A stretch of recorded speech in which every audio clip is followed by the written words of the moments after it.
राधे राधे, हरे कृष्ण। ओम नमो भगवते वासुदेवाय नमः। आप सभी को वैकुंठ चतुर्दशी पर्व की हार्दिक शुभकामनाएं। इस दिन को हरिहर मिलन के नाम से जाना जाता है। इस दिन भगवान शिव और भगवान विष्णु की पूजा एक साथ की जाती है। यही वह पावन दिन है। इस दिन महादेव जी को तुलसी का पत्ता समर्पित किया जाता है और भगवान श्री विष्णु को बेलपत्र समर्पित किया जाता है। और इसी दिन वैकुंठ धाम की प्राप्ति के लिए 14 दीपक का दान मध्य रात्रि में किया जाता है।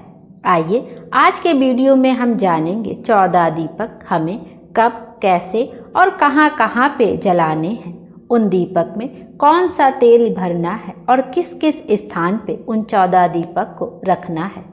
कहा जाता है कि वैकुंठ चतुर्दशी के दिन मध्य रात्रि में 14 दीपक का दान करने से स्वर्ग के द्वार हमारे लिए खुलते हैं। आइए अब जानते हैं कि 14 दीपक हमें कैसे तैयार करना है। सबसे पहले आपको मिट्टी के 14 दीपक ले लेने हैं। मिट्टी के रहेंगे तो बहुत ही उचित होगा, नहीं तो आप आटे के दीपक का भी प्रयोग कर सकते हैं। मिट्टी का दीपक ले लीजिए, उन्हें अच्छे से थोड़ी देर पानी में भिगा दीजिए, नहीं तो कहते हैं कि तेल बहुत ज़्यादा दीपक सोखते हैं। उसके बाद थोड़ी देर बाद निकाल लीजिए, पोंछ लीजिए। उसमें आप चाहें तो सरसों के तेल का भी दीपक जला सकते हैं, तिल के तेल का भी दीपक जला सकते हैं और शुद्ध देसी घी का भी दीपक जला सकते हैं। और आप दीपक में लंबी बाती का भी उपयोग कर सकते हैं और गोल बाती का भी उपयोग कर सकते हैं। सबसे पहले एक थाली ले लीजिए, आप उसमें 14 दीपक अच्छे से सजा लीजिए। गोल बाती लगानी तो गोल बाती लगा दीजिए या लंबी बाती लगा दीजिए। उसमें सरसों का तेल या तिल का तेल आप उसमें भर दीजिए।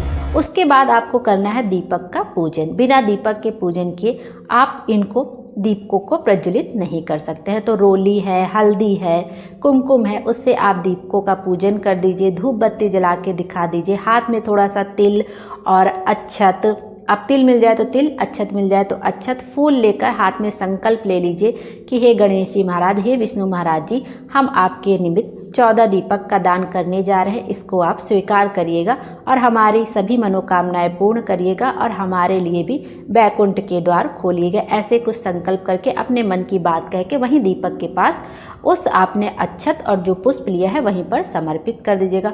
और दीपक को 2 बार पानी से वार दीजिए। आप किसी कलश में जल ले सकते हैं और फूल से भी 2 बार आचमन कर सकते हैं। किसी भी चीज़ का दीपक जलाने से पहले उसका आचमन जरूर किया जाता है। आप दीपक जलाने के बाद भी आचमन कर सकते हैं और जब आप दीपक रखते हैं उसके बाद भी आप आचमन कर सकते हैं।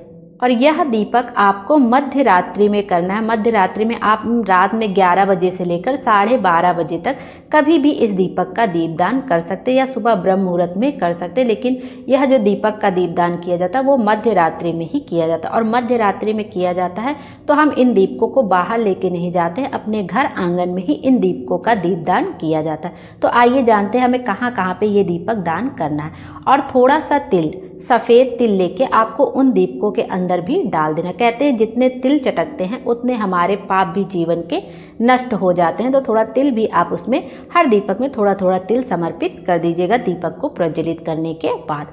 अब जितने भी दीपक रखेंगे हम सबसे पहले उनको आसन देंगे। आप थोड़ा सा फूल ले लीजिएगा या तिल ले लीजिएगा या चावल ले लीजिएगा। जहाँ भी दीपक रखिएगा 14 दीपक, वहाँ थोड़ा सा आसन भी अवश्य दे दीजिएगा। सबसे पहले दीपक जलाया जाता है अपने घर के मंदिर में। यदि आपने वैकुंठ चतुर्दशी की पूजा की है भगवान शंकर और भगवान विष्णु जी के, तो एक दीपक आसन दे के आप वहाँ पर प्रज्वलित कर दीजिए। एक विष्णु भगवान जी की प्रतिमा के साथ समर्पित कर दीजिए, सामने प्रज्वलित कर दीजिए। एक शंकर भगवान जी की प्रतिमा के सामने समर्पित कर दीजिए। एक तुलसी माता के पास समर्पित कर दीजिए। अगर एक आपने पथवारी माता बनाई तो वहाँ पर समर्पित कर दीजिए। एक खुले आकाश के नीचे भी समर्पित किया जाता है। तो जहाँ भी खुला आकाश, अपने घर के छत पर, बालकनी में, वहाँ फूलों का आसन देकर एक दीपक प्रज्वलित कर दीजिए। एक अपने घर के किचन में दीपक प्रज्वलित कर दीजिए। और एक क्या करिए कि जहाँ पर आप पीने का पानी रखते हैं, परिंदा रहता है, वहाँ पर एक दीपक प्रज्वलित कर दीजिए। और या जहाँ पे आपका समरसेबल लगा हो, हैंडपंप लगा हो, मोटर लगी हो जहाँ से पानी आपको मिलता है, एक दीपक ले जाके वहाँ पे प्रज्वलित कर दीजिए। और एक घर के मुख्य द्वार पे प्रज्वलित कर दीजिए। एक घर का आंगन हो आपके तो एक घर के आंगन में प्रज्वलित कर दीजिए। एक घर के हॉल में कर दीजिए। ऐसे घर के हर कोने में आपको एक एक दीपक रख देना होता है। और एक दीपक पितरों के नाम का आपको दक्षिण दिशा की ओर करके रख देना चाहिए कि हमारे पितरों को भी बैकुंठ का वास मिले। ऐसे एक आप पितरों के नाम का रख दीजिए, एक लक्ष्मी माता के नाम का रख दीजिए। लक्ष्मी माता का नाम के जो दीपक जलाया जाता है वो उत्तर दिशा की ओर जलाया जाता है, मतलब जब आप दीपक रखिए तो उसका मुख उत्तर दिशा की ओर कर दीजिए। बाती यदि आपने गोल बाती जलाई तो उससे कोई फर्क नहीं पड़ेगा, तो चारों दिशाओं में फैलेगा, लेकिन यदि आपने लंबी बाती लगाई तो उत्तर दिशा की ओर मुख करके रख दीजिए। उत्तर दिशा लक्ष्मी जी का स्थान माना जाता है, निवास माना जाता है, तो आप एक उत्तर दिशा की ओर करके एक बाती एक दीपक रख दीजिएगा। घर के हर कोने में आपको एक एक दीपक अवश्य ही प्रज्वलित कर देना। कोई भी कोना घर का मतलब अंधेरा उस दिन नहीं होना चाहिए, हर जगह दीपकों का प्रकाश अवश्य पड़ना चाहिए। और यदि यह संभव ना हो कि आप घर के हर कोने पे रख पा रहे हैं तो सिर्फ एक दीपक आप पानी के स्थान पे रख दीजिए जहाँ से पानी का स्रोत होता है, दूसरा तुलसी जी के क्यारे के पास रख के बाकी दीपक आप अपने घर के बाहर 12 के 12 दीपक लगा सकते। इस तरह से भी आप बैकुंठ चतुर्दशी के दिन 2 दीपक अपने घर के अंदर लगा के पानी पीने के स्थान पर, तुलसी जी के क्यारे के पास स्थान पर, और बाकी दीपक आप घर के बाहर लगा सकते हैं। क्योंकि आपने एक दीपक आप चाहें तो खुले आसमान के नीचे भी प्रज्वलित कर सकते हैं। यदि आप घर के हर कोने में लगा रहे हैं, नहीं तो आप ऐसे भी दीपक का दान कर सकते हैं। दोनों ही सही है, जैसे आपकी इच्छा होगी आप वैसे दीपक प्रज्वलित कर दीजिएगा। इस तरह से बैकुंठ चतुर्दशी के दिन मध्य रात्रि में दीपक का दीपदान किया जाता है।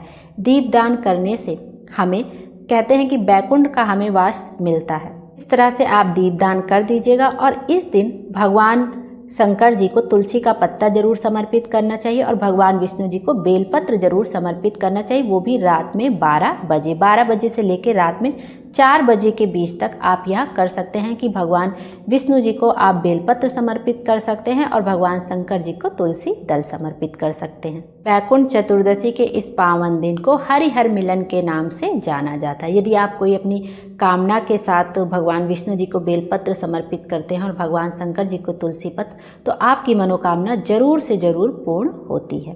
यह थी आज की वीडियो। उम्मीद करती हूँ आपको पसंद आई होगी। Thank you.